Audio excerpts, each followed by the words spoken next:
बिस्मिल्लाहिर्रहमानिर्रहीम। अस्सलाम वालेकुम वरहमतुल्लाह। आज 12 सितंबर बरोज़ इतवार और 5 सफ़र है। मैं आपके साथ पिछले 24 घंटों की कोरोना वायरस की डेली रिपोर्ट शेयर करूंगा।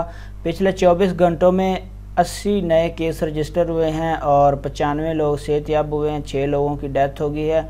आज दूसरा दिन है, अल्हम्दुलिल्लाह 100 से कम केस रजिस्टर हुए सऊदी अरेबिया में और आहिस्ता आहिस्ता हालात जो हैं वो नॉर्मल रूटीन की तरफ जा रहे हैं और इंशाल्लाह फ़्लाइट्स ओपन होने की भी उम्मीद है। कोरोना की पाबंदियाँ ख़त्म होने की उम्मीद भी इंशाल्लाह नज़र आ रही है। सबसे ज़्यादा रियाद में 31 केस रजिस्टर हुए हैं, मक्का अल मुकरमा में 15, अल शर्किया में 7, मदीना अल मुनव्वरा में 5, जज़ान में 5, अल गसीम में 4, असीर में 4, नजरान में 4, हायल में 2, तबूक में 1, अल जोफ में 1, अल बाहा में 1 केस रजिस्टर हुआ। टोटल सऊदी अरेबिया में 5,45,992 लोग कोरोना वायरस का शिकार हुए। 5,35,078 लोग सेहतयाब हो चुके हैं। 8,623 लोगों की डेथ हो गई है। एक्टिव केसेस की तादाद 2,291 है और इंतहाई निगहदाश्त में जो मरीज हैं उनकी तादाद अब कम होते होते 508 रह गई है। तो फ्रेंड, ये कोरोना की अहम अपडेट पिछले 24 घंटों की आपके साथ शेयर कर रहा था। अपना बहुत सारा ख्याल रखिएगा। अस्सलाम वालेकुम वरहमतुल्लाह।